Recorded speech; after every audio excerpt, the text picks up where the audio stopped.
Listen up, healthcare workers. Today's topic is all about knowing your triggers. And you're probably sitting here thinking, why are we talking about triggers? Oh my goodness. I'm going to remind you, you are a healthcare professional. And with that position comes tremendous opportunity. I mean, you're a healer. You take care of people. It's part of your DNA. And the way you communicate with the people that you serve is so incredibly important. But it's not just your communication, it's your actions, it's your words, it's your body language, it's everything. See, I just want to believe that here, when we're in life school and we are working as healthcare professionals, our jobs can take us and our patients to a place of true healing through our words, our deeds, our actions. Or conversely, it can also take us to a place where our patients are slipping down in despair. Yup, you heard me right. I'm going to remind you as a healthcare worker how important it is to connect with the people that you serve. But it's not just connecting about the people that you serve. It has everything to do with making sure you're paying attention to your environment and everything within your environment. And because you're a human being and because you're not perfect, you are not always going to land things perfectly. And more importantly, there are going to be things in your life and things in your environment that are in fact going to trigger you. So what are triggers? Well, in a nutshell, in the most simplistic terms, triggers are actually something that is a stimulus towards you. It actually could be words, it could be sounds, it could be images. It really can be just about anything that evokes this very deep and strong sort of emotional reaction or response. And often those triggers and those responses come from a place that brought us traumatic events. Maybe it comes from a place where there is trauma that's associated with it. And today's focus is all about knowing your own triggers.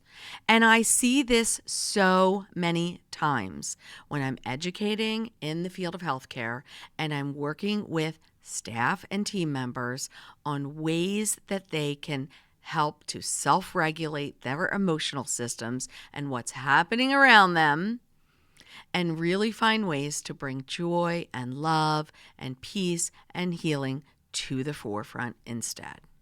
And this can be really difficult for people. And I'm going to remind you, we have to, as healthcare workers, really give some consideration that we might also be the cause of triggering things in other people. I know I said it, but it's 100% true. Just like we can be triggered by someone, we can also trigger someone else. And that is incredibly important as we navigate the work that we do as healers, as professional healthcare workers who are destined here on this earth to do what they do best, which is heal other people. And for you to do this important work, you must also find ways to heal your heart from everything that you experience in the course of your entire life. Now listen up. I want to believe that we are all here in life school for a reason. And as healthcare workers, I personally believe that we're here and every experience that happens to us is to give us experiences so that we can take those experiences and we can get better and better in every single situation. And I know this is how I feel, especially coming off COVID and how it made me feel. Listen, I don't need to remind all of you how traumatic COVID was for all of us as healthcare workers. And for those of you that never served during that time? Well, be thankful that you didn't, because many of us are still living with all of those experiences that happened to us, and we're still trying to process them, and we're still trying to get better at it and to push ourselves forward so we can continue to do the work that we were put on this earth to do, which is care for people every single day. And again, I'm going to remind you, you have this incredible power in your hands. You have this ability to heal people and take them to a place which is remarkable. But you also have the ability to do the same thing, to dash someone's hopes, to be discouraging, to create an environment where they no longer can see a future where they are going to be thriving. That could come from us. And if we're not careful, if we're not tuned in to those things in our life that happen to us here in life school, those triggers, then we are at risk for doing something that can actually cause harm. So I like to believe here in life school that we're doing such important work. And again, this is where the deep work has to happen for all of us, because we're healers and we're here to make people better. It's as simple as that. And it is so easy while we're here in this world, when something happens or there's something that goes wrong, to look outward and start placing blame. And everything and everybody and everything around you that in itself is the reason for why something didn't work. The real deep work happens when we have the courage to actually look inward first instead. And I'm going to tell you, I believe that the people that do this the best are the people that accept and embrace a mind of curiosity. They're the people that are really pressing forward in this world with a mindset that is one that is to seek to understand. Never, ever assuming, but we seek to understand the reasons why. You're like a little detective. You're looking at all the different clues that are around you in your environment, and you're looking at what happened around in that environment, and you are trying to solve these mysteries by putting all of the pieces together. And I'm going to tell you, when I think of my entire career, especially my career that was early in leadership, I can't help but think about how blessed I was to have some really extraordinary mentors. And you know who you are. But these were the types of leaders that everyone should aspire to. And I want to share a story about a time when I had a leader that was a mentor of mine that said something to me that really made me go back and self-reflect and look inward. And I can almost imagine it like it's yesterday, but I'm going to say it was quite some time ago. But I had this leader say to me once, "I noticed something in you." And I was like, okay. I wasn't open like I am now when people come to me to share different points of view. But she said, "I noticed something in you. I notice with certain people, you respond in a different way. Have you ever noticed that?" And I responded with, "I do." Like, really, I do. Like, I really didn't know that I was doing that.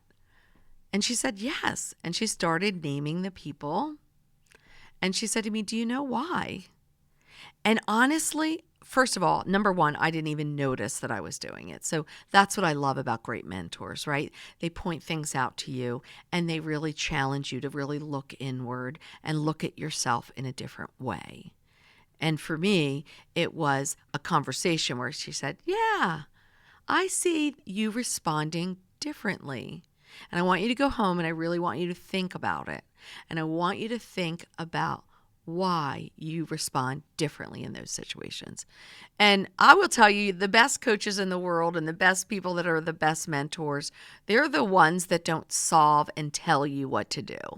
They send you off on a little journey for self-discovery and self-exploration to look inward and to look around your environment and to look around for clues to really self-identify what is going on in your world. And for me, I remember this like it was yesterday. I really thought long and hard about why I was responding to certain people and the few people that she named, and why I was doing that, whereas other people, I was not.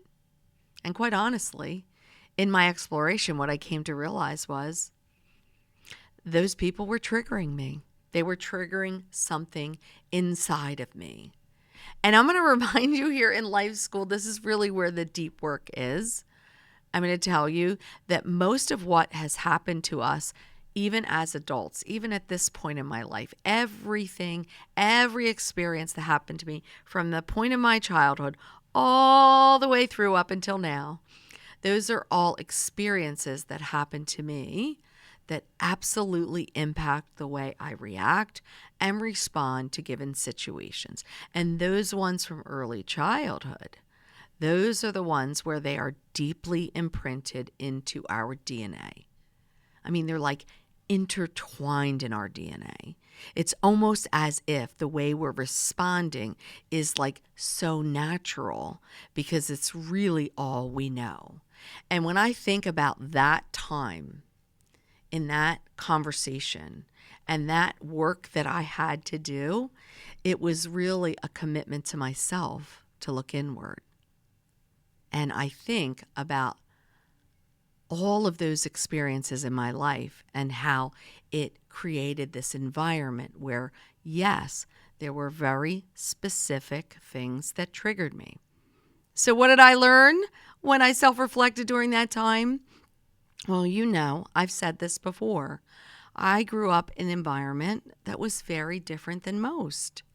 Right? Number one, I've already explained to you that I grew up in a religious cult, which made it incredibly difficult to escape and get out of, but I did.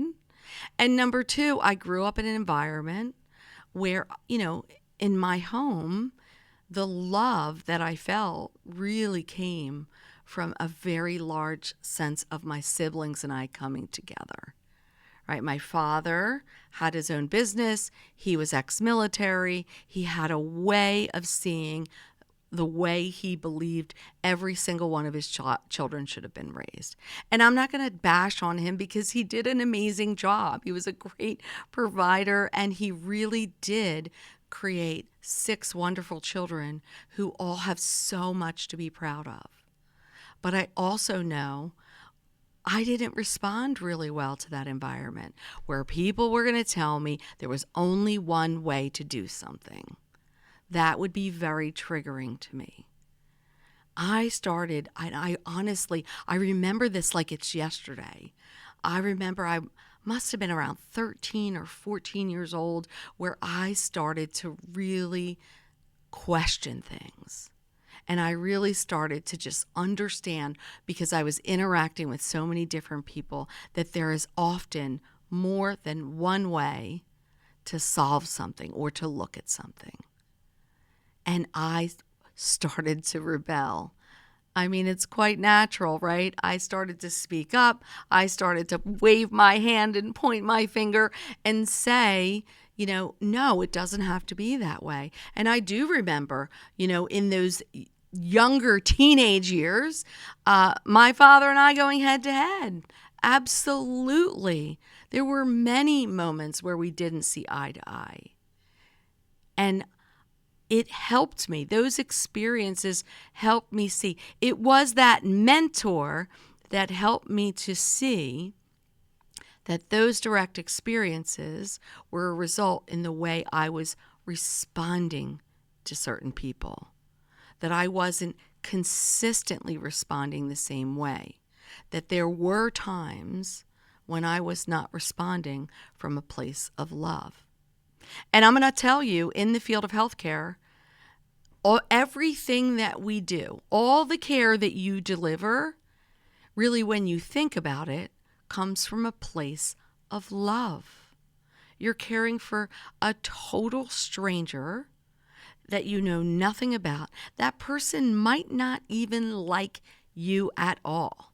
They may size you up in a minute and you may be very triggering to them.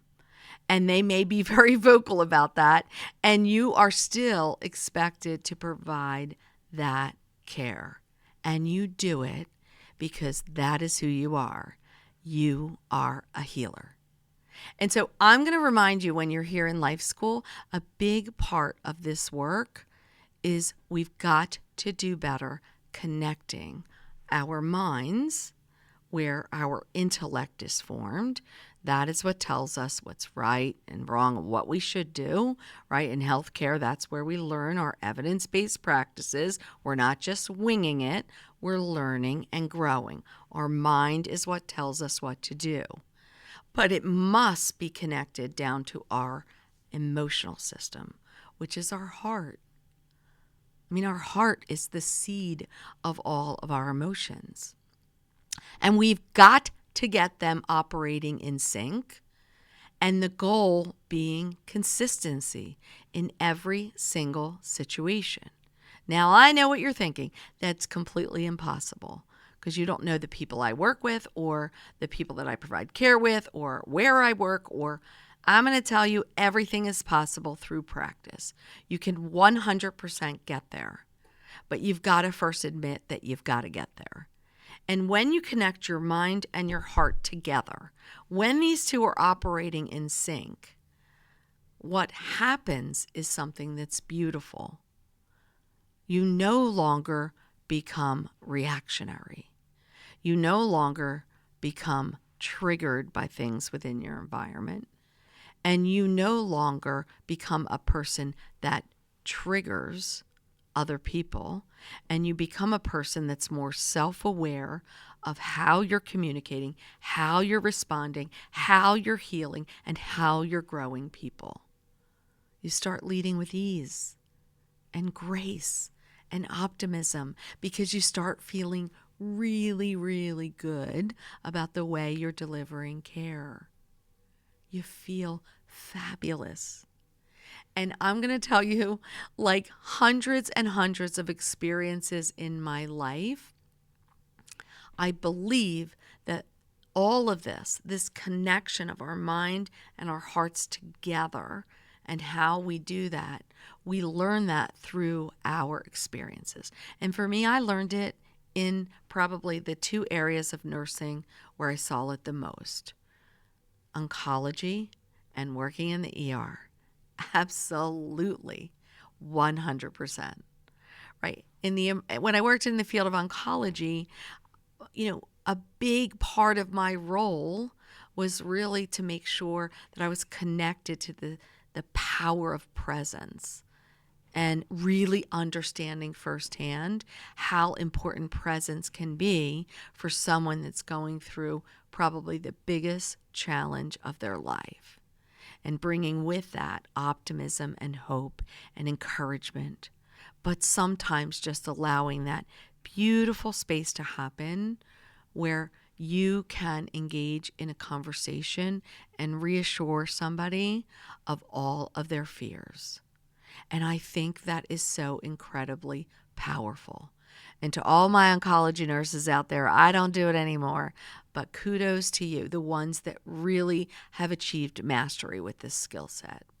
I mean, it was an oncologist that gave me that great advice when I first came into the field, that you have to be able to be that nurse that offers hope and encouragement and support to that person, because you might be the only person that does that for that person during the length of their treatment.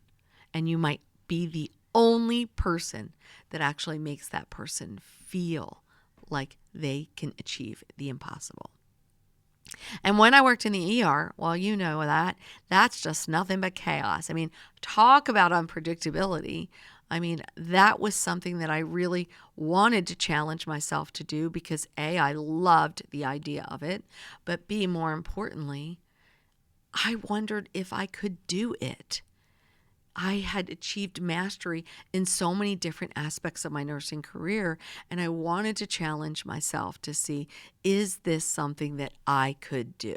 And trust me when I say I've seen ER nurses and ER staff do this extraordinary, where they operate from a place of care and compassion, and in their communications, they reassure and they offer people hope and they provide that support. I've seen it done beautifully. I've also seen it done terribly, where because teams don't form together properly, the right hand doesn't know what the left hand's doing. No one's communicating to the person, and the person's left in a room alone, not knowing what the plan is, when things are going to happen, or even if someone's going to check in with them. So absolutely, everything we do while we're here, and in the end of the day, I always want to believe this, everything we do while we're here in life school, we have to look inward and say, what would people say about the way we offered that care?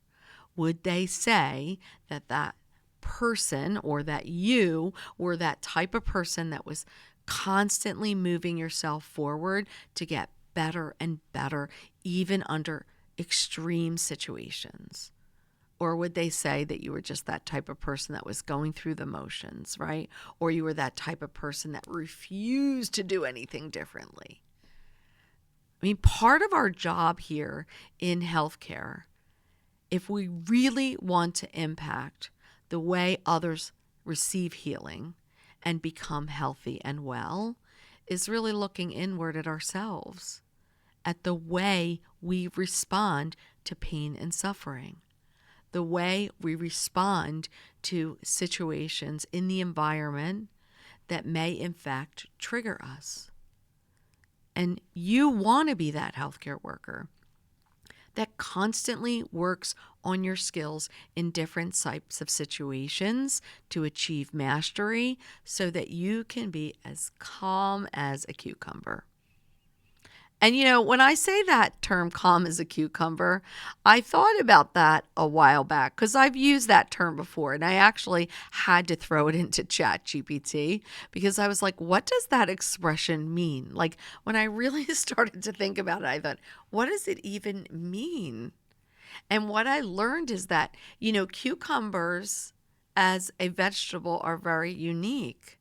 They're very cool to the touch, even in any environment, even in a warmer climate. Their inner temperature is really cool.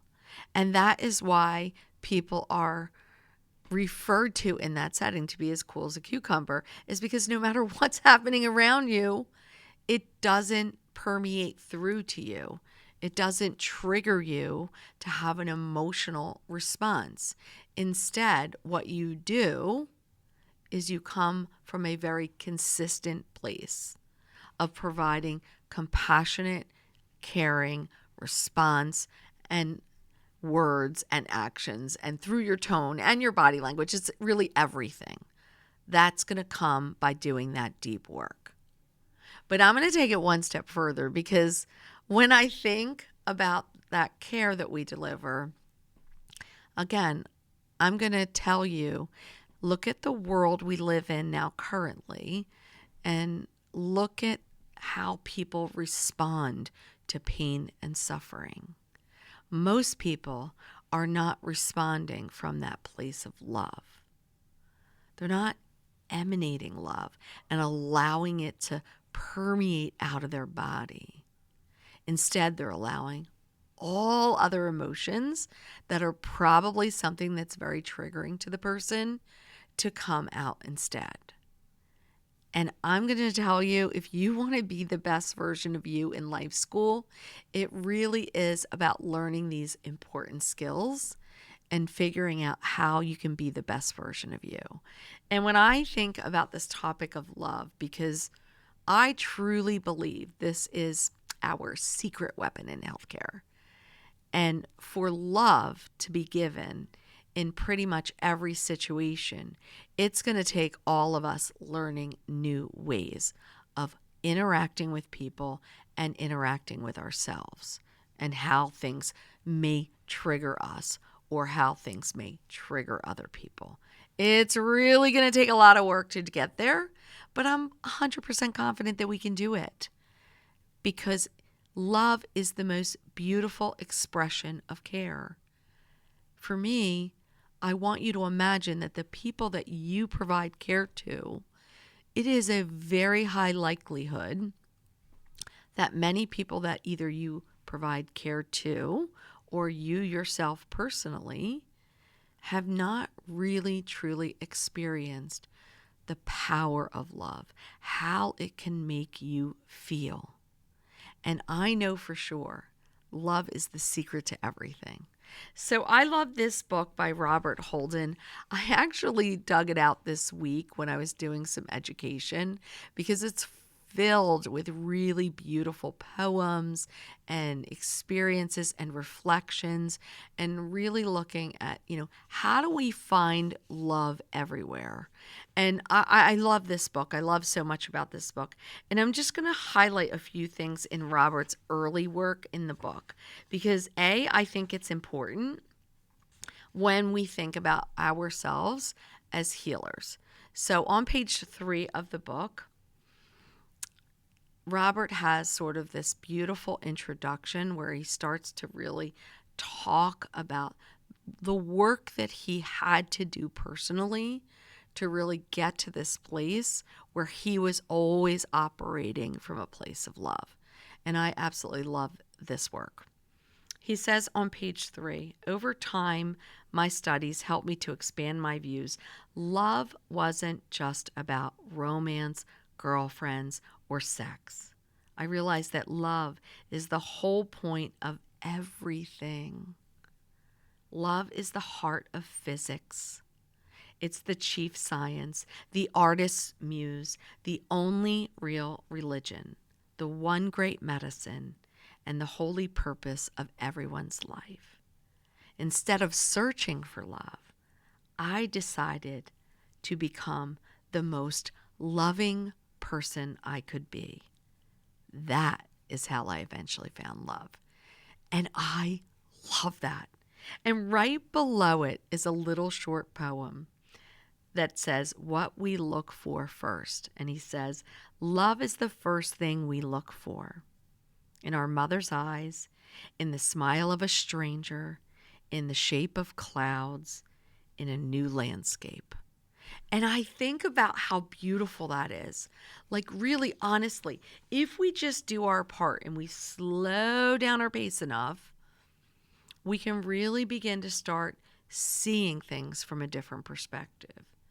And it's so incredibly important because if we strive to be a person that despite whatever we encounter it with a spirit of love in every situation, we are going to heal people in unimaginable ways. We are going to transform healthcare and transform the way healing happens because people will receive this exchange of love. And I absolutely know how challenging this can be because not everybody is easy to be loving towards. I mean, not everybody's your favorite, but it is healthcare, and we operate from those principles of empathy and compassion. I mean, that is our North Star. That's where we go every single day, and that is what we do. And in that beautiful exchange where love is exchanged between the people that we offer care to, whether that's a smile, whether it's a warm greeting, whether it is just a therapeutic touch at the right time for that person, it absolutely makes a difference. And I love, love, love on page 5 of the book. Robert has this other reflection, and I think this is just beautiful. He says, the eyes are the mirrors of the soul, says the poets and the mystics. Like a mirror, they reflect the person who is looking into them. Bo and Christopher, which was Robert's children, saw love in me, not because I'm the source of their love, but because I am the mirror of their love. And I saw love in both of them because they are my mirror too. If you're going to find love, you must first look in the mirror, not with eyes of judgment and hate, but with eyes of love. Look at yourself through the eyes of love, and you will see the original face, the face of love. Wow, that is so powerful. That is extraordinary when you really think about it. And again, if we use that concept of really looking at other people as that mirror and really practicing our skills of how we're going to do this, we are going to achieve the impossible. We're going to take what seems to be impossible and make it completely possible. And when I think about stories over either my nursing career or things that sort of imprinted in my life of just what that power of love can feel like, I think about certain stories. Like I had a friend who had to go to the emergency room. I remember her telling me this story many, many years ago. And she went to the emergency room. She was pregnant and she was having bleeding and spotting and was very concerned. And you know what this is like. It's a very emotional experience, especially when you're really trying to have a baby. And, once this person got settled in their room, it was this sort of absence of communication, this absence of presence, this absence of someone really just saying, I know that you're frightened and you're fearful. Let's walk you through everything that we're going to do to really help support you. And in the busyness of healthcare sometimes, I think this is where we miss the mark. We miss the opportunities.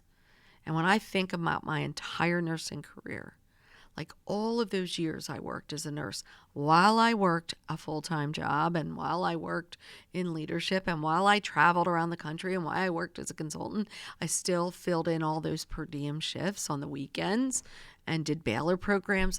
And it was so important to me because I wanted to stay connected to the work that I knew I was destined to do. I knew those experiences were going to take me to the place where I knew I needed to be. I needed to learn from those experiences. But when I look at every single one of those experiences, I can think back that every single one of those shifts that I worked, there was never a time where I went into work and someone taught me and said to me, when you go in, you need to have a conversation with yourself to remind yourself to slow down your pace and enjoy those experiences that you're having because you have this superpower and you're a healer. And just in the way you engage with people, just in the way you come in the room, right? That is going to make someone feel either great or take all those fears and take them down to despair. And I wish somebody had educated me. So that's why I'm here today telling this to all of you. I mean, this is where the deep work has to happen for all of us as healthcare workers. We must be the people that heal others through our words and our deeds and our actions. And we're never, ever going to get there if we don't have the ability to self-evaluate and look inward. Like, think about it. Think about the last time something happened to you in a healthcare setting and it didn't go according to plan. Maybe somebody was angry with you. It was a patient, or maybe it was a family member. It doesn't really matter what it was. I want you to really think about it. Where did you go first? Chances are you went to blame and you started pointing out everything that everybody else did wrong. What I'm asking you to do while you're here in life school is to refrain from doing that. Like, that's where most of us go as human beings. We start pointing out everything that's going wrong instead of stopping and slowing down, taking a breath, looking inward, and coming from a place of, gee, how could I have handled this situation differently? Or is there anything else I could have done differently that would have made the outcome different for that person? See, life is about learning. We're here in life school to learn from all of our experiences. The great ones, the bad ones, the ones that leave us crying in the parking lot. In fact, those are the ones where you're going to learn the most from. because you're going to say to yourself, I'm never going to do that again. And I'm going to make sure I do things differently again. But always look inward. Make sure you're building that into your routine, because that is essential when it comes to noticing your triggers. And what if instead of us responding and reacting because we're triggered and we haven't figured out how to self-identify that that's a trigger for us, slow down our pace enough and self-regulate our emotions by connecting our minds and our hearts together. What if instead every single healthcare worker learned how to do this practice and they responded in love every single time? Boy, wouldn't work just feel completely different? And if you're that type of person where you're like, I had the perfect life and I didn't have experiences where I didn't feel loved or I didn't have to struggle, then kudos to you. I'm so happy for you. That's outstanding and exceptional. But then work on making sure that in every single situation, you're offering love and compassion regardless of who you're providing care to, because you've got no experience of why, right? You're not being triggered by a person or or something within your environment. So share the love and share the wealth of that experience. Make sure you're doing that in every single situation. But if you're like me and it was not easy for you in those formidable years and you had to really work through a lot of challenges, don't be afraid to actually work through the challenges. Don't be afraid to do the deep work. We have to normalize talking about these things, because the more we talk about these things, the better off we will be as healthcare professionals.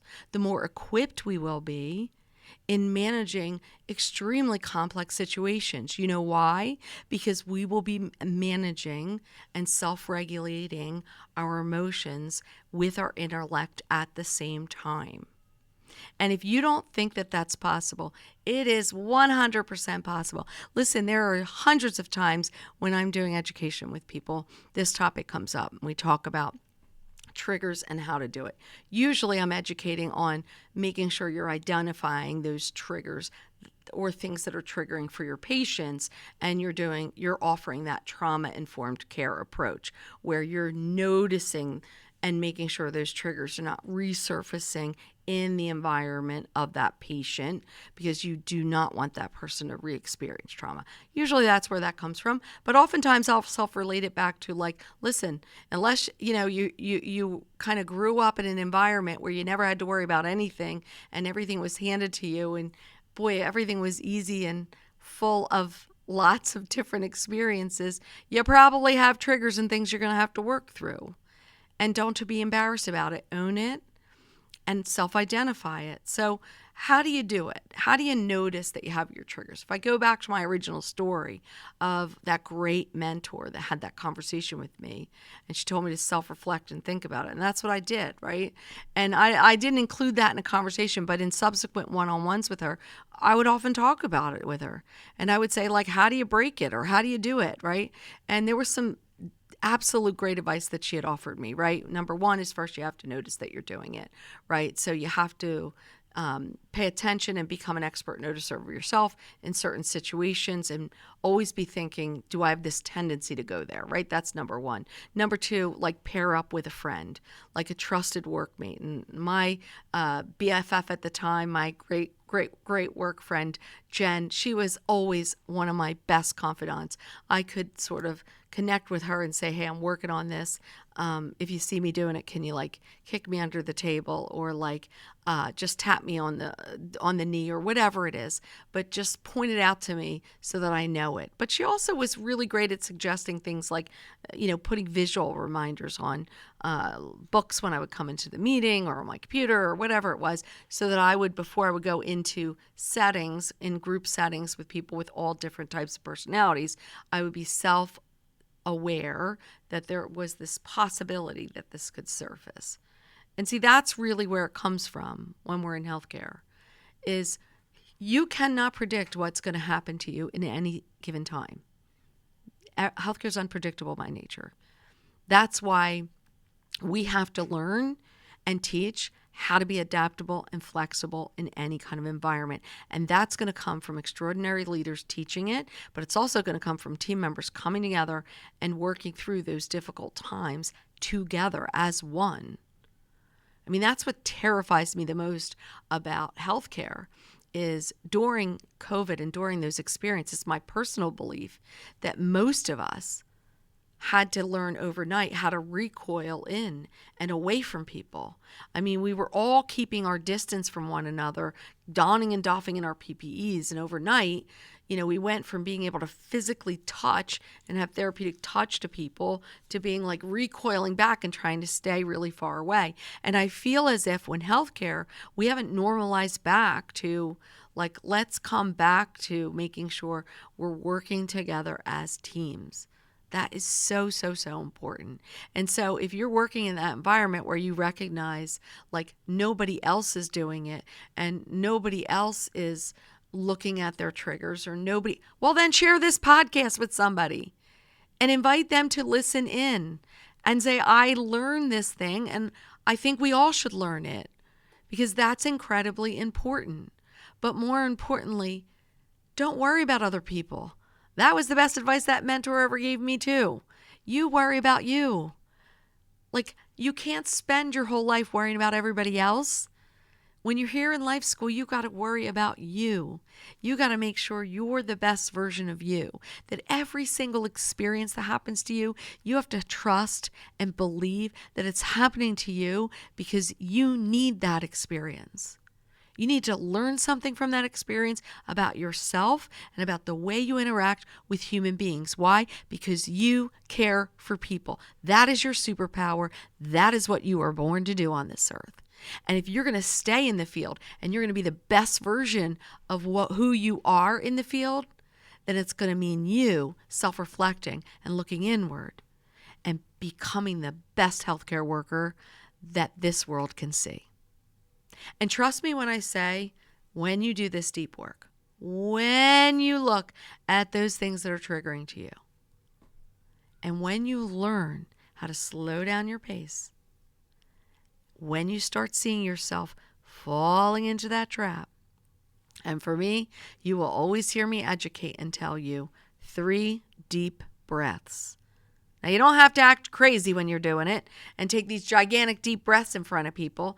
Fill your lungs with air 3 times with a nice deep inhale and an exhale. Like, allow the air to enter into your lungs, fill up all your lung cavity, and exhale. And while you're doing that 3 times, and the number 3 is important, picture someone or something that you love. And allow that feeling of love to travel through your body. And then on that 3rd breath, when you exhale, you will notice that you're going to shift. And very suddenly, you're going to be more in tune with your emotional system. And you're going to have a higher probability of responding from a place of love. And you can do it just by that simple technique. Listen, I hope you enjoyed this podcast today. And I hope you learned something from this podcast about yourself. And as I like to say all the time, if you don't hear it enough, thank you for everything you do every day. I know how hard this work is. I know it's full of challenges, but you're doing it. You're doing it well. And you're going to continue to do it well. And for that, you should truly be proud. Listen in on a future podcast, everyone. Goodbye.